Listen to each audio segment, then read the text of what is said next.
성도 여러분 안녕하십니까? 안식일이 시작되는 평안한 저녁입니다. 한 주일 동안 인도하신 하나님의 은혜와 사랑에 감사하는 마음으로 이 행복한 안식일 맞이하게 되기를 바랍니다. 저는 오늘 성공처럼 보이는 실패라고 하는 제목으로 하나님 말씀을 함께 나누려고 합니다. 성공처럼 보이는 실패. 먼저 하나님의 말씀 역대하 18장 1절의 말씀을 보도록 하겠습니다. 여호사밧이 부귀와 영광이 극하였고 아합으로 더불어 연혼하였더라. 미국의 조직 심리학자인 사무엘 웨스트 박사가 2017년 스웨덴 남부 헬싱보리라고 하는 지역에 실패 박물관을 오픈했습니다. 이곳은 애플이나 구글, 코카콜라, 아마존과 같은 세계적으로 유수한 기업들이 실패했던 아이템들을 모아놓은 그런 박물관입니다. 애플이 1993년에 출시한 터치패드 뉴턴, 그리고 코카콜라가 프리미엄 커피 시장에 뛰어들기 위해서 탄산과 커피의 혼합물로 만들었던 코카콜라 블랙이 바로 그런 것들입니다. 그는 성공과 실패는 뗄 수 없는 쌍둥이 같은 존재로 혁신을 위해서는 반드시 필요한 과정이 바로 실패라고 말을 합니다. 그리고 그는 좋은 실패가 있는 반면에 나쁜 실패가 있다고 말합니다. 좋은 실패는 그것들을 통하여 큰 성공의 지렛대가 된다고 하는 것이죠. 실제로 애플은 철저한 실패작이었던 그 뉴턴으로부터 지금 오늘날 아이패드의 그 성공 신화를 이끌어내기도 했습니다. 우리의 삶 속에서 종종 실패와 성공을 잘못 이해하는 경우가 많습니다. 어떤 것은 성공처럼 보이지만 실패인 그런 경험이 있습니다. 반대로 실패처럼 보이지만 실제로는 성공인 경우도 있습니다. 종종 무엇이 진정한 성공이고 무엇이 정말 처절한 실패였는지는 시간이 그것들을 드러냅니다. 오랜 시간이 지나봐야 그것이 정말 성공인지 아니면 실패인지가 드러난다고 하는 것이죠. 저는 오늘 여호사밧이라고 하는 성경에 등장하는 한 왕의 삶을 통해서 성공과 실패에 대한 하나님의 영적인 교훈을 함께 생각해 보려고 합니다. 먼저 이 여호사밧이 어떤 인물인지 함께 살펴보면 그는 35살의 젊은 나이에 왕위에 오른 남방유다의 네 번째 왕입니다. 성경에 의하면 거의 모든 위기 때마다 그는 여호와 보시기에 정직하게 행하였던 그의 아버지 아사의 모본을 따랐다고 기록합니다. 여호사밧은 성공의 비결이 하나님의 율법을 순종하는 것에서 온다는 것을 알았습니다. 그래서 그는 통치 초기부터 아합의 지배하에 있던 북방 왕조의 특색이 되었던 죄악, 특별히 우상 숭배로부터 유다 백성들을 보호하기 위해서 아주 단호하게 노력을 합니다. 그래서 그는 율법책을 가지고 모든 성읍으로 순행하며 인민들을 가르쳤다고 성경은 기록합니다. 그가 그렇게 성실하게 하나님 앞에 섰던 까닭에 하나님께서 그와 함께 계셨고 나라를 그 손에서 견고하게 하셨습니다. 그리고 유다 사면 모든 나라들에게 두려움을 주었습니다. 성경은 이 여호사밧의 부귀와 영광이 극에 달했다고 적고 있습니다.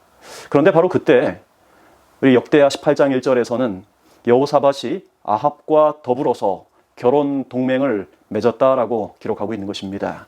여호사밧의 아들 여호람과 아합과 이세벨의 딸 아달랴가 정략 결혼을 통하여 두 나라가 동맹을 맺게 된 것입니다. 이런 국가 간의 정략 결혼은 그 당시 주변 민족들에게는 일반적인 일이었습니다. 그런 동맹을 통해서 두 나라가 서로 세력을 키우고 안전을 도모하는 것이 정략 결혼의 목적이었죠.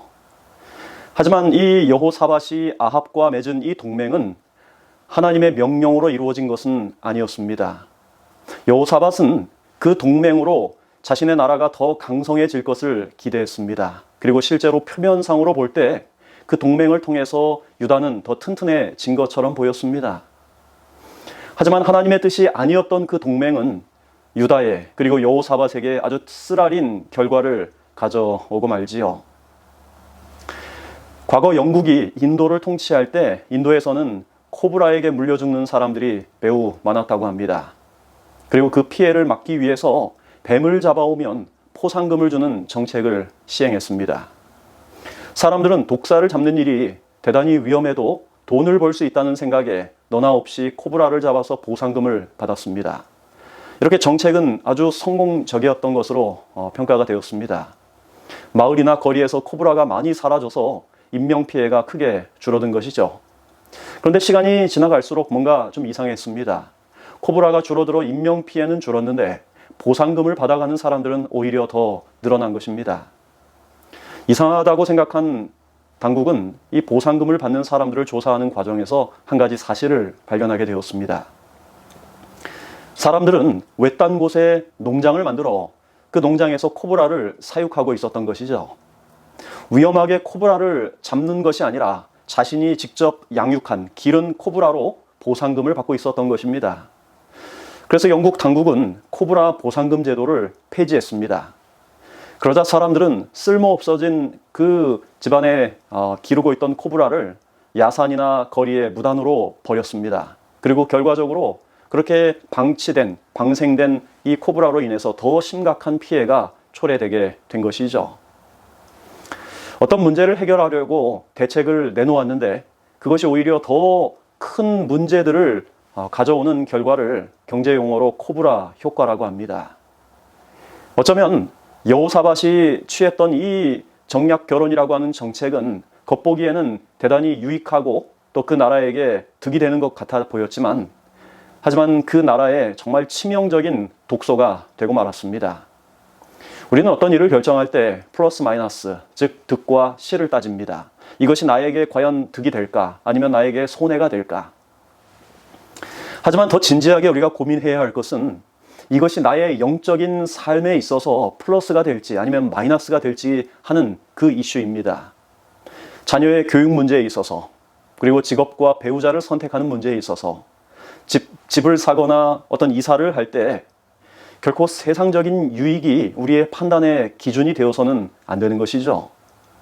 우리 영적인 일에 마이너스가 되는 일은 그것이 비록 플러스처럼 보일지라도 아니 실제적으로 우리의 육적인 삶에 플러스를 가져올지라도 그것을 포기할 줄 알아야 하는 것입니다.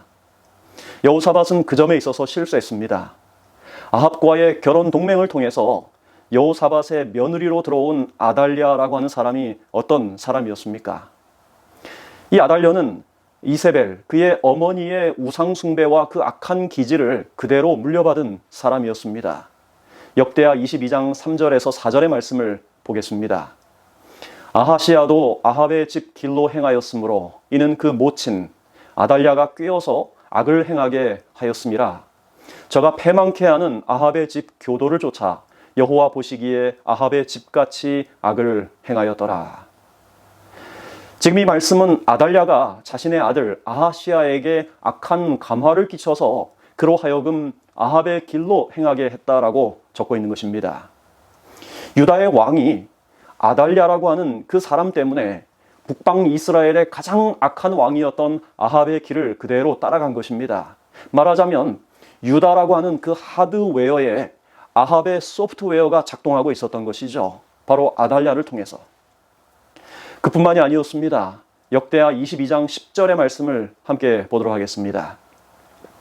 아달랴가 일어나 유다 집의 왕의 씨를 진멸하였으나 하나님께서 예후를 일으켜 아합과 유다의 아하시야 왕을 심판하셨을 때 아달랴는 유다 왕가의 모든 씨를 진멸하고자 했습니다. 여러분 이게 어떤 의미인가요? 하나님께서는 오래전에 유다 지파를 통해서 약속된 메시아가 이 땅에 올 것을 창세기 49장 10절에서 예언을 했습니다. 홀이 유다를 떠나지 아니하며 치리자의 지팡이가 그 발 사이에서 떠나지 아니하시기를 실로가 오시기까지 미치리니 그에게 모든 백성이 복종하리로다. 그런데 여호사밧이 아합과 맺은 결혼 동맹으로 들어온 이 아달랴라고 하는 그 왕비 때문에 이 하나님의 말씀, 창세기 49장에 하신 이 하나님의 말씀이, 이 예언의 말씀이 성취되지 못할 뻔한 것이죠. 만약 하나님의 특별한 보호하심이 없었다면 아달랴가 유다 왕족을 진멸할 때 여호야다 대제사장과 그의 아내가 1살짜리 왕자 요아스를 숨기지 않았더라면 그리스도의 계보는 이 아달랴에 의해서 사라졌을 것입니다. 여러분 이런 면에서 볼 때 아달랴는요, 사단이 유다의 왕가에 꽂아놓은 깃발과 다름이 없었습니다. 이 여호사밧은 자신이 경솔하게 맺은 이 정략 결혼, 그 동맹이 이처럼 큰 결과를 가져오리라고는 결코 생각하지 못했을 것입니다. 그가 볼 때 성공처럼 보이는 선택이 이처럼 명백한 실패였다는 사실을 그는 전혀 몰랐던 것입니다. 여러분, 우리 눈에 보이는 것이 전부가 아니란 사실을 알아야 합니다. 우리 눈에 성공처럼 보이는 것이 반드시 성공은 아니고 반대도 마찬가지라는 사실을 알아야 합니다. 유한한 존재인 인간이 오감을 통해서 받아들이고 판단하고 결정하는 것이 얼마나 불완전한지를 우리는 알아야 합니다. 여러분, 우리는 성공과 이 실패의 개념이 매우 혼동된 세상 속에 살아가고 있습니다. 그래서 많은 사람들은 수단과 방법을 가리지 않고 돈 많이 벌고 출세하면 이 세상에서 된다고 생각하는 것입니다. 심지어 그리스도인들조차도 세상에서 인정받고 성공하려면 영적인 원칙을 조금은 양보해야 한다고 생각을 합니다. 그런데 여러분, 증언의 말씀은 우리에게 이렇게 경고합니다. 하나님께서는 세상 사람들이 동일한 행동 노선을 쫓아가고 있는 것을 보신다. 남녀들은 길이 갈라지는 지점에 이른다. 한쪽은 바른 길이요, 다른 쪽은 그릇된 길이다. 수천 수만의 사람들은 결코 꿰뚫어 볼 수 없다고 생각하는 위장복을 입고 그릇된 길을 선택한다. 여러분, 이 말씀 가운데 수천 수만의 사람들은 결코 꿰뚫어 볼 수 없다고 생각하는 위장복을 입고 그릇된 길을 선택한다라고 말씀하고 있어요. 여러분, 위장복이 무엇입니까? 어떤 특별한 작전이나 특별한 일들을 행할 때 주변 사물과 비슷하게 자신을 위장하여 자신의 존재가 잘 드러나지 않도록 만드는 것입니다.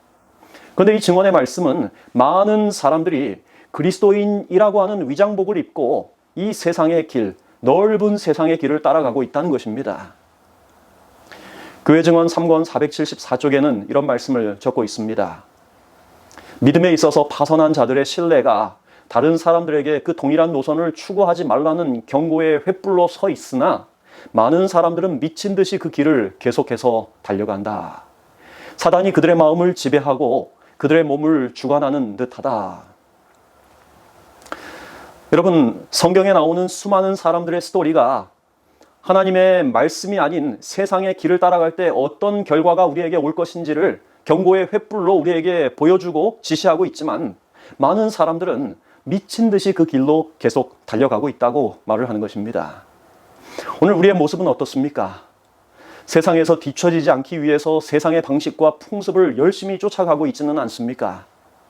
하나님의 분명한 말씀이 우리에게 좁은 길을 가도록 지시하고 있는데 다른 사람들이 가는 넓은 길에 서서 이 세상과 하나님을 또 하늘을 저울질하고 있지는 않습니까? 여러분, 롯이 소돔에 숨겨진 그 영적인 위험 요소를 간과한 채 눈에 보이는 유익, 어떤 풍요로운 들판이나 혹은 넉넉한 물을 쫓아서 선택했던 그 결과가 얼마나 큰 손실을 그에게 가져다 주었는지 우리는 잊지 말아야 합니다. 여러분, 애굽의 총리였던 요셉을 기억하십시오. 그는 가족들이 애굽의 화려한 문화와 우상 숭배에 물들지 않고 영적인 순수성을 유지하도록 하기 위해서 일부러 고센이라고 하는 지역을 선택하도록 했습니다. 하나님께서 기회를 열어주시는 그때 그의 후손들이 미련 없이 애굽을 떠나도록 하기 위해서 그는 애굽의 중심지가 아닌 변두리 고센을 선택한 것이죠. 그는 가족들과 후손들이 애굽의 중요한 자리를 맡을 수 있었던 그 기회를 일부러 거절하고 애굽인들이 경멸히 여기는 그 목축을 통해서 그들의 영적인 아이덴티티를 유지하려고 했습니다. 여러분, 바벨론의 포로로 끌려갔던 히브리의 세 청년들은 어떻습니까? 그들이 두라 평지에 세워진 금신상에게 절하라는 명령을 받았을 때 그들이 원칙을 조금만 양보하면 그들이 이제까지 누려왔던 그 모든 특혜를 유지할 수 있었을 것입니다. 하지만 그 순간 그들의 고백이 무엇이었습니까? 다니엘서 3장 16절은 이렇게 적고 있습니다. 우리가 이 일에 대하여 왕에게 대답할 필요가 없나이다. 만일 그럴 것이면 왕이여, 우리가 섬기는 우리 하나님이 우리를 극렬히 타는 풀무 가운데에서 능히 건져내시겠고 왕의 손에서도 건져내시리이다. 그리 아니하실지라도 왕이여, 우리가 왕의 신들을 섬기지도 아니하고 왕의 세우신 금신상에게 절하지도 아니할 줄을 아옵소서. 아멘. 그들은 바벨론의 절대 권력 앞에서 그들의 신앙의 원칙을 조금도 양보하지 않은 것입니다. 여러분, 이런 기록들은 성경 시대뿐만 아니라 초기 교회의 역사에서도 얼마든지 찾아볼 수 있습니다. 중세 교황권의 세력이 신앙의 양심을 억압할 때 세상이 주는 모든 유익을 포기한 채 하나님 편에 굳게 섰던 왈덴스인들, 성경상 신앙을 포기하지 않으면 화형에 처하겠다는 협박에 찬미를 부르며 불꽃에 희생됐던 후스와 제롬, 네덜란드의 메노 시몬스, 덴마크의 타우젠, 스웨덴의 페트리 형제들. 여러분, 사단은 비록 그들의 목숨을 앗아갔지만 하나님께 감추어진 그들의 생명은 결코 앗아가지 못했습니다. 우리 사랑하는 성도 여러분, 성공처럼 보이는 것에 미혹되어서는 안 됩니다. 영적인 유익을 포기함으로 얻는 모든 유익은 결국 손실로 드러나게 될 것입니다. 그것이 여러분에게 당분간은 성공처럼 보일지라도 반드시 뼈아픈 실패를 가져올 것입니다. 반대로 우리 눈에 손실처럼 보이는 것이 반드시 손실이 아님을 기억하십시오. 그러므로 세상의 성공에 너무 마음을 빼앗기지 말고 끝까지 하늘을 바라보며 여러분 진실되게 살게 되기를 간절히 바랍니다. 여러분이 여호사밧이 아합과 맺었던 동맹의 결과는 제법 오랫동안 지속이 되었습니다. 이스라엘과 유다의 왕들의 이름을 살펴보면 그것들을 알 수 있는 단서가 있습니다. 여러분, 유다의 여호사밧 왕 이후에 여호람이라고 하는 왕이 등장을 하고 또 그 다음에 아하시아라고 하는 왕이 등장합니다. 그런데 거의 같은 시기에 북방 이스라엘에서는 아합 이후에 아하시아라고 하는 또 다른 왕이 등장을 하고 또 그 이후에 여호람이라고 하는 남방 유다와 똑같은 이름이 서로 교차되어 사용된 것입니다.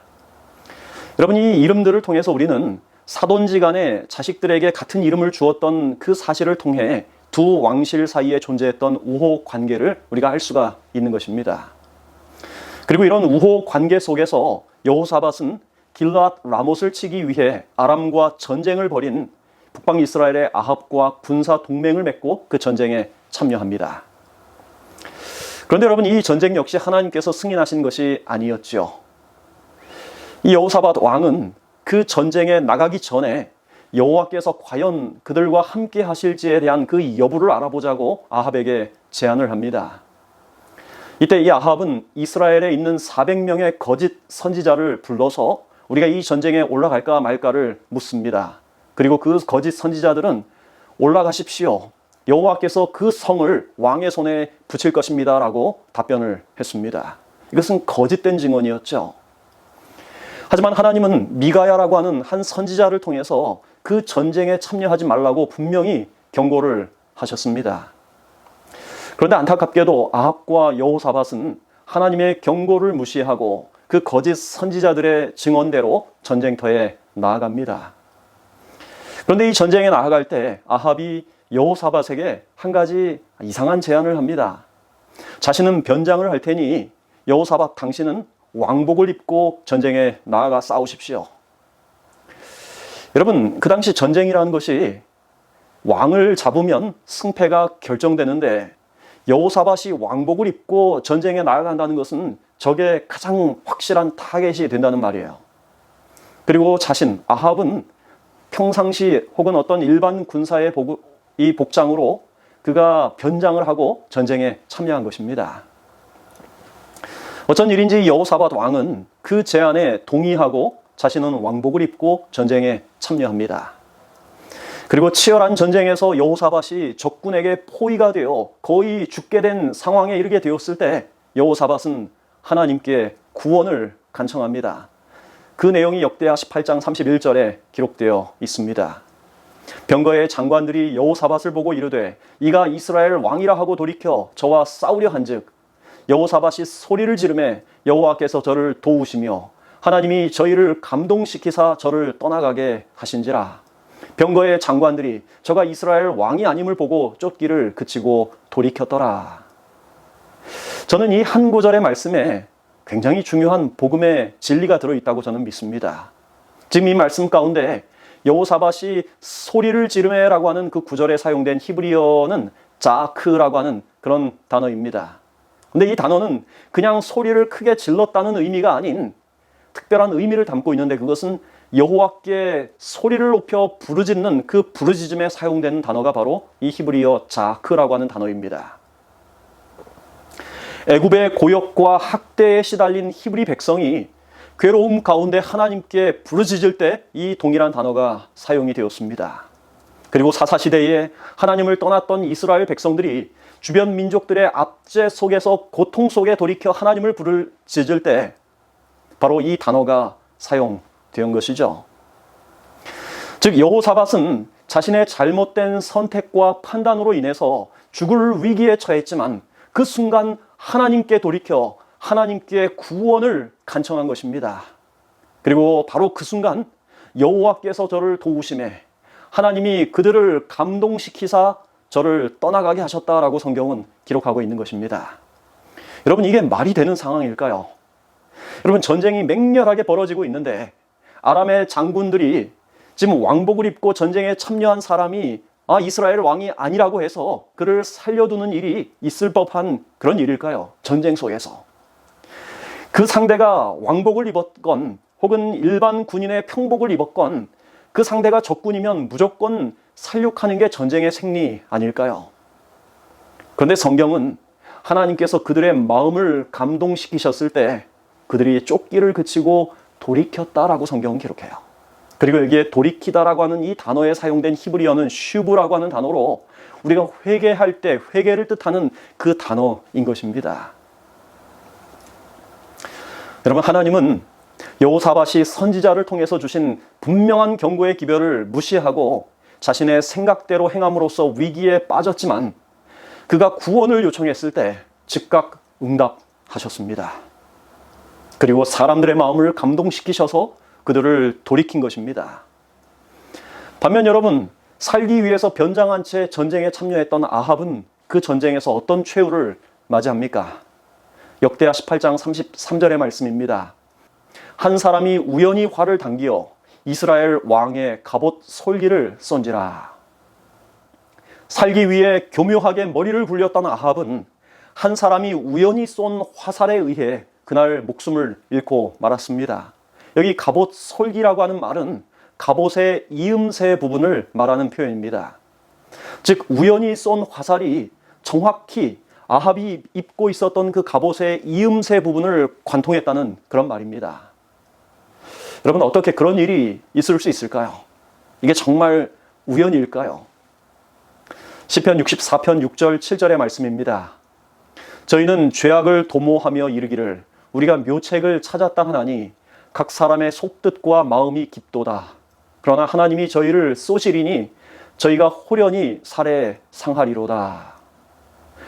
지금 이 말씀은 악인에 대한 말씀입니다. 지금 이 말씀에 의하면 그날 한 사람이 우연히 쏜 화살은 여호와께서 쏘신 화살임을 우리에게 알려주는 증거가 되는 것입니다. 자신을 변장함으로 그 전쟁에서 묘책을 찾았다라고 생각했던 아합은 하나님께서 쏘신 그 화살로 인하여 그 전쟁에서 목숨을 잃었다는 그런 말입니다.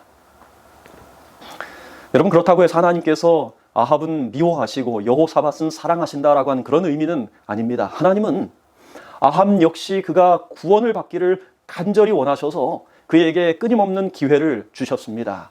그러나 그가 끝까지 하나님의 호소를 무시하고 끝까지 악을 선택했을 때 그 선택의 결과를 스스로 거두도록 하나님께서 보호의 손길을 제거하신 것입니다.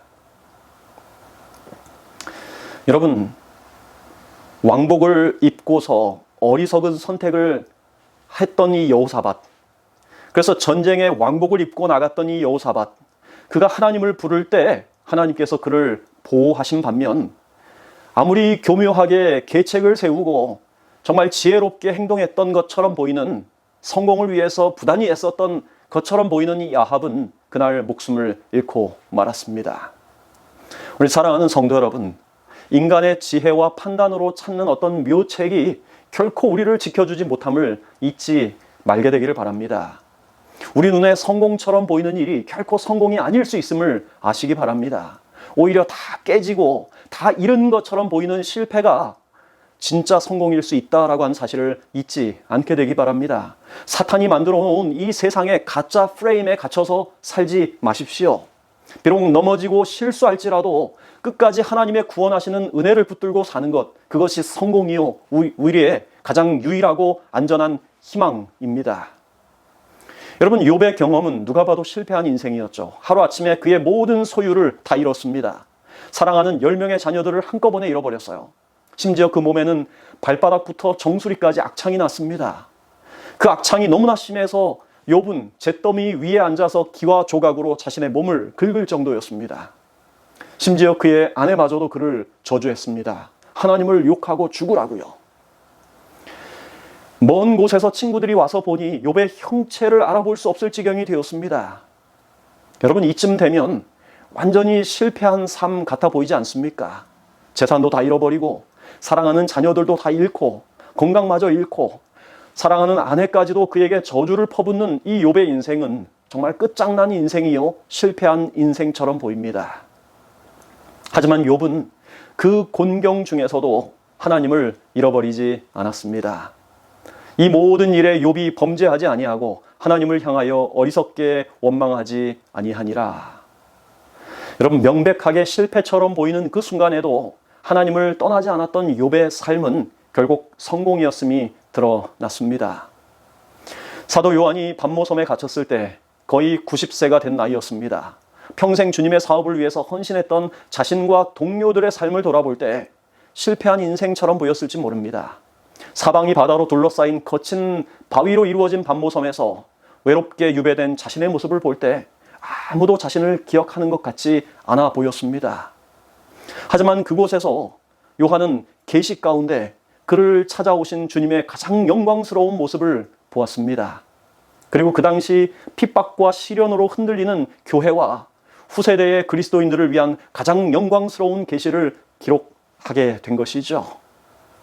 여러분, 실패처럼 보였던 요한의 삶의 마지막 국면을 통해 하나님은 가장 큰 일을 행하신 것입니다.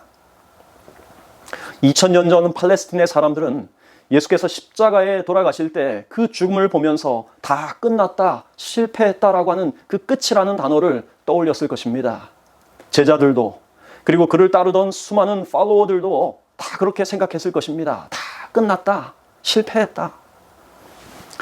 그를 사랑하고 따랐던 그들은 절망감을, 그리고 예수를 미워하고 싫어했던 이들은 어쩌면 십자가에 그를 죽임으로 후련함을 느꼈을 것입니다. 하지만 그리스도께서 남겨두신 연약하고 초라했던 제자들은 세상을 변화시키는 위대한 사도들로 거듭났습니다. 그들은 죽음을 불사하고 복음을 가지고 강을 건너고 산을 넘었습니다. 세상을 구원하기 위한 그리스도의 구원의 계획은 십자가에서 우리 눈에 볼 때 실패한 것처럼 보였지만 십자가에서 가장 완전한 승리를 거둔 것이죠. 여러분, 끝날 때까지 끝난 게 아니다라고 하는 유명한 말이 있습니다.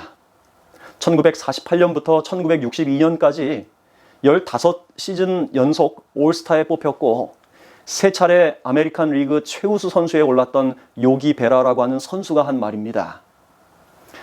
요기 베라가 양키스의 주전 선수로 뛰는 동안 양키스는 무려 10번 월드 시리즈의 우승을 차지했습니다. 메이저리그 역사상 챔피언 반지 10개를 수집한 선수는 요기 베라 한 사람뿐이 없습니다. 양키스는 이 요기 베라의 등번호 8번을 영구 결번 처리하면서 그의 그 공적을 높이 평가했습니다. 그런데 그가 남긴 이 말, 끝날 때까지 끝난 게 아니다라고 하는 이 말은 그가 이처럼 잘 나갈 때 했던 말이 아닙니다. 1973년 요기 베라가 선수 생활에서 은퇴하고 뉴욕 매츠라고 하는 그 한 구단의 사령탑으로 있을 때였습니다. 뉴욕 매츠가 시카고 컵스에 9게임 반차로 뒤진 그 지구 최하위를 달리고 있을 때에 한 신문사의 기자가 베라에게 이제 시즌이 끝난 것인가 라고 그에게 물었습니다. 그 기자의 질문에 베라는 끝날 때까지 끝난 게 아니다라고 답을 했습니다. 당시 뉴욕 매츠는 시카고 컵스를 제치고 내셔널리그 동부지구 우승을 차지했습니다. 그리고 그 말은 매우 유명하게 오늘날까지 전해지고 있습니다. 우리 사랑하는 성도 여러분, 오늘 여러분의 삶이 혹시 실패처럼 보입니까? 그래서 낙담이 되고 좌절됩니까? 혹시 여러분의 삶이 지금 성공처럼 보입니까? 잘 나가고 있습니까? 그래서 여러분 우쭐하고 교만합니까? 여러분, 멀리 보십시오. 진짜 성공과 진짜 실패는 멀리 가봐야 합니다. 오늘 우리의 상한 마음, 혹 실패처럼 보이는 우리의 경험 속에서 마음이 상해 있다면, 그리고 혹 잘 나가는 어떤 삶의 평탄한 대로 가운데 우리의 마음이 좀 교만해져 있다면 우리의 상한 마음, 그리고 우리의 교만한 마음 전부를 주님께 드리게 되기를 간절히 바랍니다. 그래서 끝날 때까지 끝난 것이 아니라 우리가 끝까지 주님의 은혜 안에서 충성하는 여러분이 되기를 바라면서 오늘 말씀을 줄이겠습니다. 함께 기도하겠습니다.